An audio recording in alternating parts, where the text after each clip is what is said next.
Welcome to the Business Buyer Diaries. My name is Nathan Platter. I'm a full-time employee, and I bought a business. I did everything right, from finding the deal, handling all the due diligence on 63 opportunities, and ultimately bought a profitable gym. And boy, was I in for a big surprise as a new owner. I chronicled everything in real time, including the biggest wins to the stressful nights at 2 a.m. I'm sharing my journey without sugarcoating anything, so you don't make the same mistakes that I did. Here's today's episode. Well, this is probably my third recording of doing the employee resolution or conflict resolution. And it's my third recording after the conversation happened, because the first two, I'm struggling between the balance of wearing my heart on my sleeve, being open with everyone here, and giving like practical advice from an owner to an owner or someone who wants to get into entrepreneurship or have your first employee, and how to have these tough conversations. And if I give details about my specific situation, I don't want to open myself up to things that may just be a trouble down the road. So all I can do is just really provide like a very glossy overview of what went and what my takeaways are as how you should approach conversations. So I'm sorry, but I'm not going to give details on the conversation because it's going to be too nuanced. I want to put my foot in my mouth. And I'll basically have the conversation, very cordial, very amicable amongst person A and person B on the management, instructor, shift lead, that whole, like they can make money from the studio. So they are an employee of some caliber at the studio. One person they both owned up to we'll just call it the incident that happened probably 2 weeks ago. It was a one-time moment where two people lost their cool, and it's now just the incident, whatever we want to get details on. Some additional things are brought up from one of the individuals to go over that are relevant. And it was more so about person A bringing up stuff about person B, about person B's overall, trying to keep it glossy, just some working friction that person A is noticing about person B. And for better or worse, it was not a very productive dialogue. Person B was rather defensive. They were owning things that are factually true, but when it came time to like, hey, here, how can I make some changes and improvements? The response would be, yep, okay, sure. Just very flat, unresponsive, non-engaging type remarks. So one example would be like, hey, like you don't have to be best friends with the rest of the management, instructor, shift lead team. Are you able to be engaged with them? Okay. Like, well, why would you not? I'm just withdrawing from those friendships, so I'm just gonna engage and interact, but I'm not gonna be forced to be best friends with them. Like, okay, well, like when folks are, and it was just part of the conversation was not productive. And that's just one example. One thing I'm taking, and so I'm not going to, that'll be the end of how that went down. The rest of this episode will be like takeaways, how you can be a better employee and a better manager. And so something I'm seeing is to bring solutions to the table, to be engaged, to be lively, to be interactive, to show that you care as an employee about your job. And granted, our instructors are not making bank. They're making instructor wages, and it's, for lack of better terms, it's going to be beer money. It's not going to change people's lives. And keep your day job is what I'm trying to say for my instructors. Don't rely on the studio to cover your bills. And so part of that though is when you show up, you need to show up and you need to be liked, appreciated, engaged by, spoken of well, and have that peer support for you as an individual. And something that I'm seeing is this person is disconnecting, disengaging, unplugging, checking the boxes, and it appears they're doing the bare minimum. That's straight up. They're just trying to do just enough to not get fired. And lo and behold, they're not doing enough to not get fired. So there's things that they're not doing, which they need to be doing. So that's going to be we're gonna have to take some action on what they're currently doing, and that's not gonna work going forward. And the takeaway is, if you're an employee and someone brings you some tough feedback, own whatever you can from that tough feedback. If there's some bits, say they say something and 80% of it is lies and 20% of it is truth, own the 20% of truth. And if you think the 80% are lies, say like, hey, like I don't quite see that 80% the same way you do. Are you able to give an example? Are you able to give a general situation that I'm not aware of?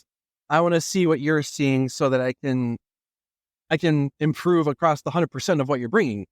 And to like be very open and inviting and almost like asking to be shown where you're making mistakes. Because when you're making mistakes as an owner or as an employee, there you can improve. If you are only taking the 20% that is non-debatable and then the other 80% that is kind of fuzzy or not true, you say, nope, that's a lie. And you're like, okay, well, you're not here to be productive or contribute or engage. You're here to be defensive, argumentative, disruptive, rub people the wrong way. You're here for yourself. You're not here to have a better work environment, to have a magnetic personality, to be engaging, to be lively, to smile, to be happy about life. And that is not...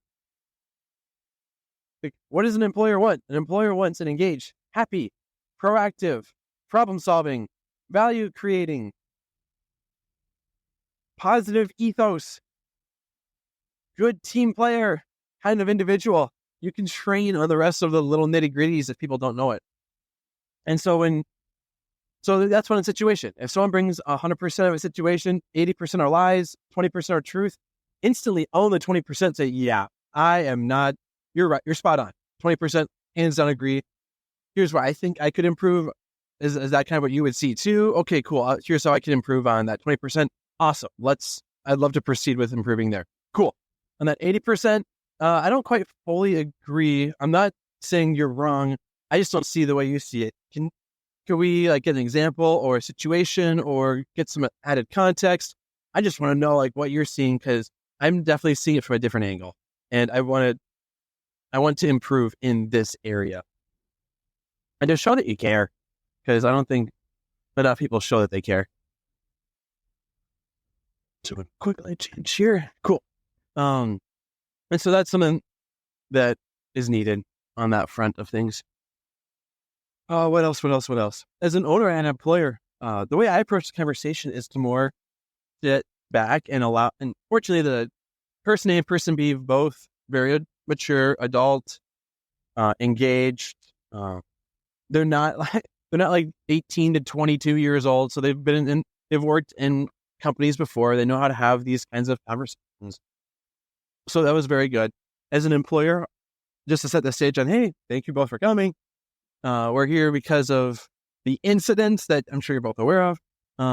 It sounds like there may be some additional topics that person A and person B ought to go over that are connected to the incident that are probably worth going over as well. So that's why we're here today.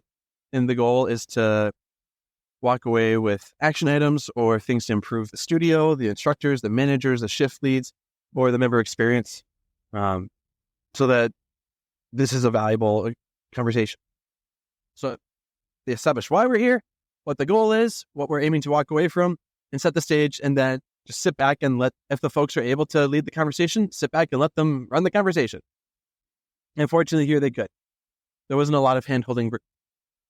And I think that's the right context to have it. So something that I'm noticing and just thinking on the fly here, for future hires, whether it's a manager, shift lead, an instructor, or whomever, people that are able to have those tough conversations and are mature to see that they don't know everything, that they don't see the full picture in every context, and that they're willing to interact, engage, log, own mistakes, own growth, and be positive. I've had coworkers in the past that they will not do that. Ultra defensive, ultra accusatory. They deflect and run around negative feedback. They only own positive feedback, and there's no way to improve them as an individual because they're stuck and they're static. And hiring someone like that would be a real tough process if they're not open to some negative feedback. And like, hey, this isn't quite working. Let's improve this. Employers do not hire people for the goal of dropping them. That's unless you're a churn and burn sales shop, I guess. But anyhow, that I'm learning what kinds of people do I want to hire down the road when it's time to hire people on all different levels. What character qualities am I looking for? And there's some that I saw last night that were fantastic. Some that are like, oh, I don't want to see that side of things. And so all that to say, what else? So as an owner, those are the kinds of people you want to hire because these are the parts of owning a business. As an employee, what can you do to increase your job retention, to show your engagement? What things will employers appreciate about you as an employee? Taking action, staying organized, owning mistakes, owning your next growth plans, not dropping things that are handed off to you. And those are my takeaways. So I'll have my weekly. All right, cool. So one of the person A, person B peoples, catching up with them in the next couple of days. I offered to catch up with the other person A, person B. They were indifferent whatsoever to my offer. Like, hey, anything else that you'd want to have covered? And they're just like, me, whenever. And we okay, cool. I guess we're good then. And so I'll have to say, we shall see how things proceed from here. Whenever there's a negative person in a business, though, from what I've seen and heard from other owners, is usually there's a sigh of relief. So between person A and person B, one person is definitely has I don't know the right wording for it, but between the person A and person B, the one person is definitely not as optimistic, upbeat, engaged, lively. There's a person that was responding, yeah, okay, yelp, that person. My hunch is that letting them go, saying, hey, this isn't working out, we're going in a different direction, wish you the best, and to part ways. My hunch is that there's going to be a sigh of relief from the other folks that are in the business working and interacting with this individual. That may be true. That may not be true. I don't know. We shall find out because something is not quite working and that will need to change. That's where we're at. That's where we're going. So let's rock and roll. This has been another episode of the Business Buyer Diaries. Subscribe so you don't miss the next episode. I hope you're realizing that business ownership is no cakewalk. Check the podcast notes for a link to the DIY due diligence program, the complete list of show sponsors, and for media inquiries. Music written and composed by Wes Schrock. I'm your host, Nathan Platter. Join me again on the next one.